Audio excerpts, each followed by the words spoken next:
الحمد للہ وحدہ لا شریک لہ والصلاة والسلام علی من لا نبی بعد اما بعد فاعوذ باللہ من الشیطان الرجیم بسم اللہ الرحمن الرحیم انا اعطیناک الکوثر فصل لربک وانحر ان شانئک هو الابتر اللہم صلی علی محمد وعلی آل محمد کما صلیت علی ابراہیم وعلی آل ابراہیم انک حمید مجید اللہم بارک علی محمد وعلی آل محمد کما بارکت علی ابراہیم وعلی آل ابراہیم انک حمید مجید اللہ اکبر لا الہ الا اللہ واللہ اکبر وللہ الحمد۔ اللہ رب العزت نے سورۃ الکوثر میں بطور خاص دو حکم ہمیں ارشاد فرمائے۔ پنکھے چلا دو، پنکھے سب چلا دو۔ اللہ رب العزت نے سورۃ الکوثر میں بطور خاص دو حکم ارشاد فرمائے، فصلی لربک وانحر، اور یہ دو حکم نازل فرمانے سے پہلے اپنے پیغمبر حضرت محمد مصطفیٰ صلی اللہ علیہ وسلم کو ایک بہت بڑی نعمت یاد دلائی، انا اعطیناک الکوثر، کہ اے پیغمبر ہم نے آپ کو کوثر عطا فرمائی ہے۔ یہاں الکوثر کا معنی کیا ہے؟ مفسرین نے الکوثر کے 26 معنی بیان فرمائے ہیں۔ انا اعطیناک الکوثر، الکوثر کا معنی کیا ہے؟ 26 معنی بیان فرمائے ہیں۔ ان میں سے ایک معنی ہے خیر کثیر، کہ ہم نے آپ کو بہت زیادہ خیر عطا فرمائی ہے۔ پہلے اللہ رب العزت نے نعمت کا ذکر فرمایا اور پھر اپنے حبیب سے فرمایا فصلی لربک وانحر، کیا میرے پیغمبر آپ نماز بھی پڑھیں اور آپ قربانی بھی کریں۔ تو فصلی لربک میں نماز کا حکم ہے اور وانحر میں قربانی کا حکم ہے، اور اس کے بعد ارشاد فرمایا ان شانئک هو الابتر، کہ آپ کے دشمن، آپ کے مخالف یہ ختم ہو جائیں گے اور آپ کا تذکرہ ہمیشہ ہمیشہ باقی رہے گا۔ حضور اکرم صلی اللہ علیہ وسلم کے 3 بیٹے تھے، ان میں سب سے بڑے بیٹے قاسم تھے۔ جب حضرت قاسم کا انتقال ہوا تو مشرکین جو آپ کے مخالف تھے اس پر بہت خوش ہوئے، اور انہوں نے حضور اکرم صلی اللہ علیہ وسلم کی مبارک شان میں یہ نازیبا کلمات کہے، ابتر۔ عربی زبان میں ابتر کا معنی ہوتا ہے مقطوع النسل، ایسا شخص جس کی آگے نسل نہ چلے اسے کہتے ہیں یہ ابتر ہے۔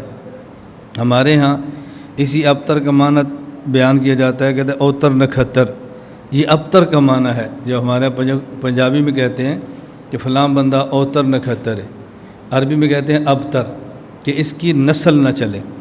تو مشرکین نے حضور اکرم صلی اللہ علیہ وسلم کے بیٹے کی وفات پر یہ لفظ کہے کہ آپ ابتر ہیں، مقطوع النسل ہیں۔ اللہ رب العزت نے فرمایا ان شانئک هو الابتر، میرے پیغمبر ابتر آپ نہیں بلکہ آپ کا مخالف ہے، آپ نہیں آپ کا دشمن ہے، آپ کی نسل چلے گی اور ان کی نسل ختم ہو جائے گی۔ اب دیکھو، ان کی نسل کے ختم ہونے کا معنی یہ نہیں ہے کہ ان کی جسمانی اولاد نہیں چلے گی، اگرچہ جسمانی اولاد چلے گی لیکن وہ ان کی اولاد ہوگی نہیں۔ کلمہ پڑھنے کے بعد حضور اکرم صلی اللہ علیہ وسلم کی روحانی اولاد بن جائے گی۔ ابو جہل حضور اکرم صلی اللہ علیہ وسلم کا اتنا بڑا دشمن اور اتنا بڑا مخالف تھا، کہتے ہیں ابو جہل اس امت کا فرعون ہے، اور فرعون سے بھی زیادہ غرور اور تکبر ابو جہل کے اندر تھا، اس لیے کہ جب فرعون کا آخری وقت آیا اور فرعون مرنے لگا، جب فرعون کو پانی کے غوطے لگے، اس وقت فرعون نے یہ بات کہی تھی کہ میں اس رب پر ایمان لاتا ہوں جس پر بنی اسرائیل ایمان لائے ہیں۔ اور روایات میں کہ اللہ رب العزت نے جبرائیل امین سے فرمایا، اب جبرائیل امین نے اس کے منہ میں کیچڑ ڈال دیا کہ اب یہ بار بار یہ کلمات نہ کہہ سکے۔ کیوں؟ جب آدمی عذاب دیکھے اور عذاب دیکھ کر کلمہ پڑھے، وہ کلمہ پڑھنا معتبر ہی نہیں ہوتا، اس لیے فرمایا اب اس سے کلمے کا فائدہ نہیں ہے۔ تو ابو جہل نے جب عذاب خداوندی کو دیکھا اور اپنی موت کے بعد کے انجام کو دیکھا تو اس نے کلمہ پڑھا، لیکن ابو جہل فرعون نے کلمہ پڑھا، ابو جہل نے یہ نہیں کیا۔ فرعون نے اپنا انجام دیکھا، اپنی قوم کو تباہ ہوتے دیکھا تو اس نے کلمہ پڑھا، گو اس وقت کا کلمہ معتبر نہیں ہوتا، لیکن ابو جہل نے اس وقت بھی کلمہ نہیں پڑھا۔ ابو جہل اس امت کا سب سے بڑا متکبر شخص تھا، اور اللہ کی شان یہ ہے کہ اللہ رب العزت نے ابو جہل کو اس امت کے سب سے متواضع اور عاجز آدمی کے ہاتھوں قتل کرایا ہے۔ جنگ بدر جب ہوئی، حضور اکرم صلی اللہ علیہ وسلم کے صحابہ اور مشرکین مکہ یہ آمنے سامنے مقابلے میں تھے۔ اب اس کا مقصد جنگ اور لڑائی نہیں تھی۔ حضور اکرم صلی اللہ علیہ وسلم کو مدینہ منورہ میں پتہ چلا کہ مشرکین کا ایک قافلہ وہ شام سے مکہ آ رہا ہے، اور ان کا مقصد یہ ہے کہ ہم تجارت کریں، اپنی معیشت مضبوط کریں اور مسلمانوں کے خلاف جنگ کریں۔ تو حضور اکرم صلی اللہ علیہ وسلم نے صحابہ کرام سے مشورہ کیا کہ ہم مدینہ سے نکلیں اور یہ جو مشرکین کا تجارتی قافلہ ہے اس کو راستے کے اندر روک لیں، اور ان مشرکین کا مال مکہ تک نہ جانے دیں، اسلام کے خلاف استعمال نہ ہو۔ اس بات کی اطلاع مشرکین کو پتہ چل گئی تو انہوں نے اپنے قافلے کا راستہ بدل دیا۔ تجارتی قافلہ راستہ بدل کے مکہ چلا، اور مکہ مکرمہ سے کچھ لوگ آئے اپنے قافلے کی حفاظت کے لیے، اور یہ بدر کے میدان میں آ کر جمع ہوئے۔ ابو جہل کو مشرکین مکہ اور قریشی سرداروں نے کہا ہمارا مقصد قافلہ تھا، پیسہ تھا، تجارتی سامان تھا، وہ مکہ پہنچ گیا ہے، لڑنے کی ضرورت نہیں ہے۔ ابو جہل نے کہا نہیں، اب ہم لڑے بغیر واپس نہیں جائیں گے، میں محمد صلی اللہ علیہ وسلم اور ان کے ساتھیوں کا خاتمہ کر کے رہوں گا، اور پھر ہم یہاں جشن منائیں گے۔ بہت کچھ اس نے کہا، متکبر بہت تھا۔ لیکن جب میدان جنگ میں آیا تو دو صحابی معاذ اور معوذ بھائی تھے اور چھوٹے تھے، انہوں نے ابو جہل کو دیکھا گھوڑے پر سوار تھا، تو ان میں سے ایک بھائی اٹھا اور اس نے ابو جہل کے پاؤں پہ تلوار ماری، اس کا پاؤں کٹا اور یہ زمین پہ گر پڑا۔ وہ بچے تھے، مار تو سکتے نہیں تھے، انہوں نے کہا کہ ابو جہل کو ہم نے گرا دیا، کوئی مارے۔ عبداللہ بن مسعود رضی اللہ تعالیٰ عنہ، یہ تاریخ میں لکھا ہے اسد الغابہ میں، معرفت الصحابہ میں اور سیر و اعلام النبلاء میں کہ یہ چھٹے نمبر کے صحابی ہیں جن نے حضور پاک کا کلمہ پڑھا ہے، اور یہ بکریاں چرایا کرتے تھے۔ عبداللہ بن مسعود مکہ مکرمہ میں، ان کے اسلام لانے کا واقعہ بہت عجیب ہے کہ حضور اکرم صلی اللہ علیہ وسلم حضرت ابو بکر صدیق رضی اللہ تعالیٰ عنہ کے ساتھ باہر نکلے، جس طرح آپ دعوت دیتے تشریف لے جاتے۔ عبداللہ بن مسعود کو دیکھا کہ بکریاں چرا رہے تھے، تو آپ نے ان سے فرمایا کہ ہمیں ایک بکری کا کچھ دودھ دو پینے کے لیے۔ تو عبداللہ بن مسعود نے کہا کہ میرے مالک اور آقا نے بکری کا دودھ دینے سے منع کیا ہے، تو میں بغیر اجازت کے آپ کو بکری کا دودھ نہیں دے سکتا۔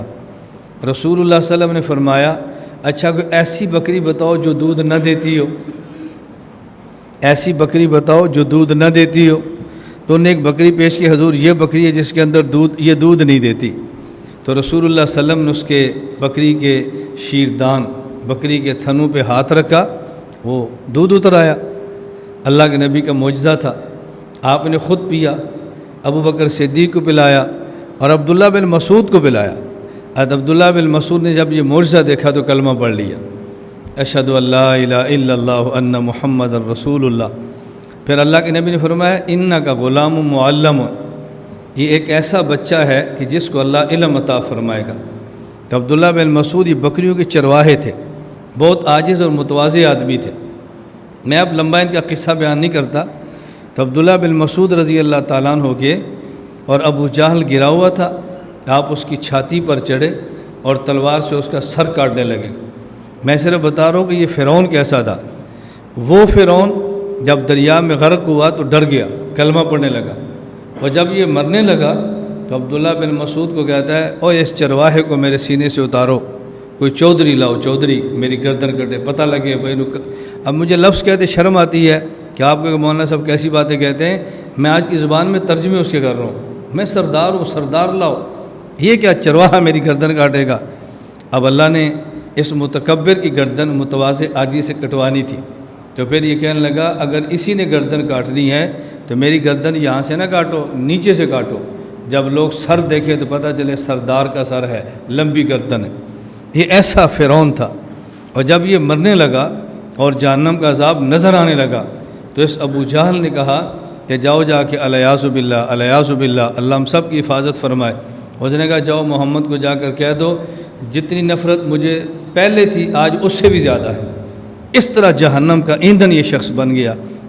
میں عرض یہ کر رہا تھا، اب دیکھو اولاد ان کی چلی ہے، یہ نہیں کہ اولاد نہیں چلی، اولاد ان کی چلی ہے۔ میں ایک سوال کا جواب دے رہا ہوں کہ جب قرآن نے کہا کہ دشمن کی اولاد ختم ہو جائے گی تو اولاد تو ان کی چلی ہے، ختم تو نہیں ہوئی۔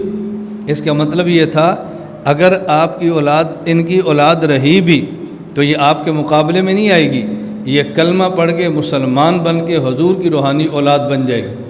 ابو جہل کا بیٹا اکرمہ، اس نے پھر کلمہ پڑھا، صحابی بنا، میدان جنگ کا شاہ سوار بنا، باپ حضور کے مقابلے میں آتا تھا اور بیٹا حضور کی غلامی کر رہا ہے اکرمہ۔ جب رسول اللہ صلی اللہ علیہ وسلم نے مکہ فتح فرمایا تو اکرمہ مکہ چھوڑ کے دوڑ گیا۔ وہاں پر کسی نے اکرمہ سے کہا کہ دوڑنے کا فائدہ نہیں ہے، آؤ اور اللہ کے نبی کی غلامی قبول کر لو۔ اکرمہ نے کہا مجھے بھی محمد معاف کر دیں گے، مجھے بھی معافی مل جائے گی۔ اس کو اپنے باپ کے کرتوت یاد تھے۔ انہوں نے کہا حضور کا دل بہت بڑا ہے، رحمت للعالمین ہے۔ اکرمہ کی پناہ اللہ کے نبی نے ان کو پناہ دی۔ اکرمہ رضی اللہ تعالیٰ نے کلمہ پڑھا اور مسلمان ہو گئے۔ تو اللہ رب العزت نے اپنے حبیب صلی اللہ علیہ وسلم کو فرمایا انا اعطیناک الکوثر، اے پیغمبر ہم نے آپ کو حوض کوثر دیا، ہم نے آپ کو امت دی ہے، ہم نے خیر کثیر دی ہے۔ تو جب ہم نے نعمت دی ہے تو آپ شکر ادا کریں، اور نعمت کا شکر کیا ہے؟ فصلی لربک، نمبر 1 نماز پڑھیں، ونحر، نمبر 2 قربانی کریں۔ اور اگلی بشارت بھی سن لیں، ان شانئک ھو الابتر، آپ کا نام رہے گا اور آپ کے مخالف کا نام و نشان مٹ جائے گا۔ آج کوئی دنیا میں بندہ اپنی اولاد کا نام ابو جہل رکھنے کے لیے تیار نہیں ہے، بلال رکھنے کے لیے تیار ہے، اکرمہ رکھنے کے لیے تیار ہے۔ تو جو لوگ مکہ مکرمہ میں ظلم سہتے تھے اور کفار کے ہاتھوں پٹتے تھے، آج ان کا نام لوگ فخر سے رکھتے ہیں۔ اللہ ہم سب کو یہ بات سمجھنے کی توفیق دے۔ اس سے جو نتیجہ نکلتا ہے نا، بس وہ ذہن میں رکھ لیں، وہ یہ کہ جب اللہ نعمت عطا فرمائے تو نعمت ملنے کا مطلب یہ نہیں کہ آدمی اکڑے، آدمی تکبر کرے، آدمی فخر کرے۔ نعمت ملنے کا تقاضا یہ ہے آدمی شکر کرے، اور شکر صرف زبان سے نہ کرے، اپنے عمل سے شکر کرے۔ عملی شکر کیا ہے؟ نمبر 1 جھک جائے، عاجزی اختیار کرے اور نماز پڑھے۔ نمبر 2 جو اللہ نے مال دیا ہے اس مال کی وجہ سے ظلم نہ کرے، اس مال کی وجہ سے گناہ نہ کرے، اس مال کو خدا کی نافرمانی میں نہ لگائے، بلکہ اس مال کو اللہ کے راستے کے اندر لوٹا دے۔ یہی شکر ہے۔ نبی کریم صلی اللہ علیہ وسلم جب مکہ مکرمہ سے ہجرت کر کے رات کو چھپ کے نکلے، آپ کے سر کی قیمت لگائے گی کہ جو محمد کو زندہ الیاذ باللہ لائے یا آپ کا سر کاٹ کے لائے، اس کو 100 اونٹ انعام میں ملے گا۔ اللہ کے نبی چھپتے چھپاتے مدینہ پہنچے۔ جب اللہ نے طاقت دی اور آپ فاتح بن کے مکہ مکرمہ گئے تو حدیث پاک میں ہے کہ آپ اونٹ پر بیٹھے اور اونٹ کا جو کوہان ہے آپ اتنا جھکے کہ آپ کی پیشانی مبارک کوہان کے ساتھ لگ جاتی۔ یہ حضور فخر نہیں فرماتے تھے، اللہ کا شکر ادا کرتے کہ اللہ نے مجھے آج یہ طاقت عطا فرمائی ہے کہ دیکھو میں مظلوم ہو کر نکلا تھا اور آج میں کس طرح آیا ہوں، اور آپ نے تمام مخالفین کو معاف فرما دیا۔ میں یہ بات اس لیے عرض کر رہا ہوں کہ عید کا مقصد صرف عید نہیں ہے۔ ہم مسلمان ہیں، ہم خوشی مناتے ہیں۔ کفار کی عید ہے، وہ بھی خوشی مناتے ہیں، لیکن مسلمان اور کفار کی خوشیوں کے اندر فرق ہے۔ عید کے دن ہم 2-3 کام کریں۔ نمبر 1 اپنے جو بزرگ دنیا سے چلے گئے ہیں، والد، والدہ، بھائی، کوئی بھی دنیا سے گئے، ہم کوشش کریں کہ عید کے دن ان کی قبر پر جائیں اور وہاں جا کر کہیں السلام علیکم یا اہل القبور، انتم لنا سلف و انا انشاء اللہ بکم لاحقون، نسأل اللہ لنا ولکم العافیہ۔ یہ عربی دعا نہیں آتی تو قبر پہ جا کے السلام علیکم یہ کہیں، السلام علیکم کہیں۔ اللہ اپنی قدرت سے سلام کو سنا دیتے ہیں۔ ہمیں سمجھ نہیں آتی کیسے سناتے ہیں، چونکہ اللہ کے نبی کا ارشاد ہے، ہمیں اس پر عمل کرنا چاہیے۔ نمبر 2 قبرستان پر جائیں تو وہاں ہاتھ اٹھا کے دعا نہ مانگیں، بلکہ قبرستان پر آپ درود شریف پڑھیں، کل شریف پڑھیں، اور جو صورت پڑھ سکتے ہیں پڑھیں، اور وہیں کھڑے ہو کر اس کا اجر اپنے والد، اپنی والدہ یا جو بھی وفات پا چکے ہیں، دادا نانی، ان کو بخش دیں، اور ساتھ یہ بھی نیت کریں کہ اللہ اس کا اجر صرف ہمارے رشتہ دار کو نہیں بلکہ قبرستان میں اس تمام مردوں کو دے دے۔ نمبر 2، اور جو لوگ زندہ ہیں ان کو معاف کریں، درگزر کریں، اپنے خونی رشتہ داروں سے معافی مانگیں، ایک دوسرے کو معاف کرنا سیکھیں، اور حضور اکرم صلی اللہ علیہ وسلم کی زبان مبارک سے آپ اعلان سنیں۔ آج ہر بندے کی خواہش ہوتی ہے، نمبر 1 اللہ عمر لمبی دے دے، نمبر 2 اللہ دولت خوب دے دے۔ حضور اکرم صلی اللہ علیہ وسلم نے وعدہ فرمایا ہے، اللہ کے نبی کا وعدہ سنیں اور اس پر ہم سب عمل کی کوشش کریں۔ رسول اکرم صلی اللہ علیہ وسلم فرمایا کہ جو شخص یہ چاہے، نمبر ایک اس کے رزق کو بڑھا دیا جائے، اس کے پاس دولت آ جائے، رزق بڑھ جائے، نمبر 2 اور اس کی عمر بڑھ جائے، وہ ایک کام کرے، فل یصل رحمہ، اپنے خونی رشتہ داروں کے ساتھ محبت کرے، تعلقات بنائے، غلطیوں کو دور کرے، اللہ اس کو دولت بھی دے گا اور اللہ اس کو عمر بھی بڑی دے گا۔ بتاؤ یہ کیا مشکل کام ہے؟ میں صرف گزارش کرتا ہوں، ہم عید کے دن، عید کے نماز کے بعد معانقے کرتے ہیں، گلے ملتے ہیں اور رسمیں سمجھ کر ملتے ہیں، رسمیں سمجھ کر نہ ملیں۔ میں ہر عید پر یہ مسئلہ سمجھاتا ہوں، عید کے بعد یا نمازوں کے بعد یا جمعے کے بعد مصافحہ یا معانقہ یہ سنت نہیں ہے، یہ ہمارا ایک رواج ہے۔ اور ہم عید کے بعد کیوں ملتے ہیں؟ میں سرگودا رہتا ہوں، میرے رشتہ دار لاہور رہتے ہیں، میں سرگودا رہتا ہوں، میرا رشتہ دار گجرات رہتا ہے، ہر ایک کا یہی معاملہ ہے، وہ عید کے موقع پر اکٹھے ہوتے ہیں۔ اب عید سے پہلے تو ہم ملے نہیں ہیں، عید کے بعد ملے ہیں تو ہم نے مصافحہ کر لیا، ہم نے سلام کر لیا۔ عام بندہ سمجھتا ہے یہ عید کا مصافحہ ہے، یہ عید ملن کوئی شریعت میں نہیں ہے، یہ مصافحہ اور معانقہ اپنے دوستوں رشتہ داروں کو ملنے کی وجہ سے ہے۔ تو جب یہ کام کرنا ہی ہے، اپنے دل کو صاف کریں، ایک دوسرے سے محبت کریں، اور چھوٹی بوڑی دل میں چیزیں تو اس کو ختم کریں۔ اور اگر کسی کے پاس پیسہ دیکھیں، اگر کسی کا بڑا مکان دیکھیں، اگر یہ چیزیں دیکھیں تو اس کا علاج، اس کے لیے دعا کرو، یا اللہ اس کو اور دے دے، اللہ اس کو اور دے دے۔ جب اور کی دعا کریں گے تو ہمارا تو ختم ہونا نہیں۔ حدیث پاک میں ہے، جب ایک مسلمان دوسرے مسلمان کے لیے دعا کرتا ہے، اللہ ایک فرشتہ متعین فرماتے ہیں، اور فرشتہ کہتا ہے والا کا مثلک، والا کا مثلک، والا کا مثلک۔ ہم دعا کسی کے لیے کرتے ہیں، فرشتہ ہمارے لیے دعا کرتا ہے۔ ہم کسی کے پاس دیکھا اچھا مکان ہے، یا اللہ اس کو اور دے دے، فرشتہ کہتے ہیں یا اللہ اس کو بھی دے۔ کسی کے پاس آپ نے پیسہ دیکھا، اللہ اس کو اور دے دے، فرشتہ کہتے ہیں یا اللہ اس کو بھی دے۔ ہم نے دیکھا بھی اپنا رشتہ دار ہے، کسی بڑے عہدے پر ہے، دعا کرو اللہ اس کو اور بڑھا دے، فرشتہ کہتے ہیں یا اللہ اس کو بھی دے۔ تو بتاؤ کسی کے ساتھ دعا کرنے سے ہمارا ختم نہیں ہونا بلکہ ہمیں اور مل جانا ہے۔ اس لیے میں گزارش کر رہا ہوں کہ رشتہ داری کا خیال فرمائیں۔ عید کے بعد ہمارے یہاں جو قربانی ہوتی ہے، قربانی میں یہ بات ذہن نشین فرما لیں کہ یہ جو ہم قربانی کے گوشت کے 3 حصے کرتے ہیں، نہیں کم ہوتی، ختم ہونا نا۔ عید کے دن یہ جو ہم قربانی کے 3 حصے کرتے ہیں نا، ان حصے کا معنی یہ نہ فرض ہے، نہ واجب ہے، نہ ضروری ہے۔ ایک حصہ خود کھائیں، ایک رشتہ داروں کو دیں، ایک غریبوں کو دیں۔ یہ مستحب اور بہتر ہے کہ یوں کریں۔ اگر کوئی بندہ یوں نہ کرے اس کے اوپر کوئی گناہ نہیں ہے، یہ مسئلہ ذہن نشین فرما لیں۔ ہاں رشتہ دار کو بھی دینا چاہیے، غریب کو بھی دینا چاہیے، لیکن جب رشتہ دار کیا پہلے سے قربانیاں موجود ہیں تو پھر ضرورت نہیں ہے، پھر کسی غریب کو دے دیں۔ قربانی کا گوشت آپ محفوظ رکھنا چاہیں، اس پر بھی کوئی گناہ نہیں ہے۔ قربانی کی کھال کسی رشتہ دار کو ہدیہ دینا چاہیں، اس پر بھی کوئی گناہ نہیں ہے۔ تو یہ چیزیں جرم میں شامل نہیں ہوتی، ہم اس کا بھرپور اہتمام کریں۔ ہاں البتہ رشتہ داروں میں سے کوئی غریب ہو، اس کا عید کے موقع پر بھرپور خیال کرنا چاہیے۔ ہم جماعت کی نماز کھڑی کرتے ہیں، اور اس سے پہلے میں آخر میں ہمارا بھی حق بنتا ہے اور ہم سب کے ذمے ہے کہ ہم پاکستان کے ساتھ اپنی محبت کا اظہار کریں، اور پاکستان کی حفاظت یوں کریں جیسے اپنے ایمان کی حفاظت کرتے ہیں۔ اور میں بارہا یہ بات کہتا ہوں، اللہ کی قسم آپ کو اندازہ نہیں ہے پاکستان دنیا میں کتنی بڑی مسلمان کے لیے جنت ہے۔ جتنی آزادی، جتنی خوشیاں، جتنی راحتیں ہمیں ملک پاکستان دیتا ہے، دنیا کا کوئی ملک نہیں دیتا۔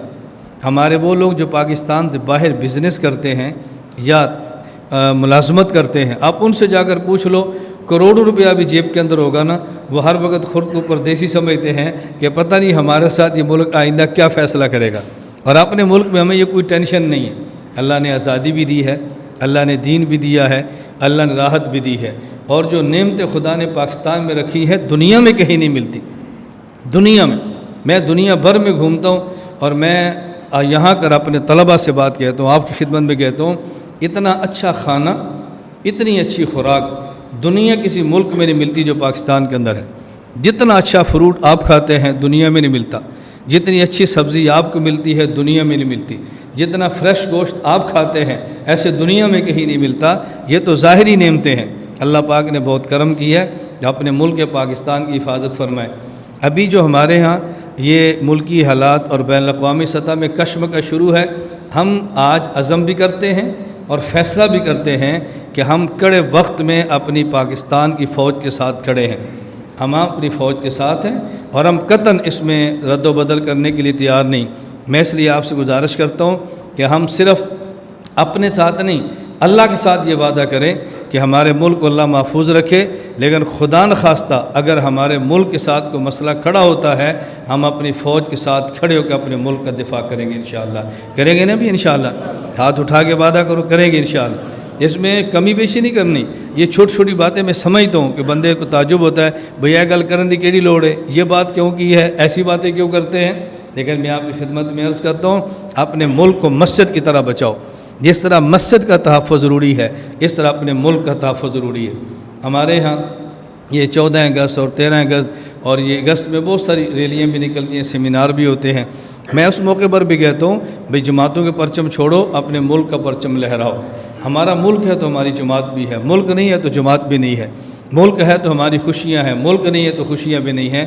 تو ہم دعا بھی کریں گے عید کے انشاءاللہ اللہ تعالی ہمارے ملک کی حفاظت فرمائے، اللہ تعالی حفاظت فرمائے۔ یہ چھوٹی موٹی سیاستدانوں کی کمیاں اور کوتاہیاں دیکھ کے اپنے ملک سے بدظن نہ ہوا کرو۔ کوئی سیاستدان کی کوتاہی دیکھتا ہے ملک کے خلاف بولتا ہے، کسی فوجی جرنیل کی کوتاہی دیکھتا ہے تو ملک کے خلاف بولتا ہے۔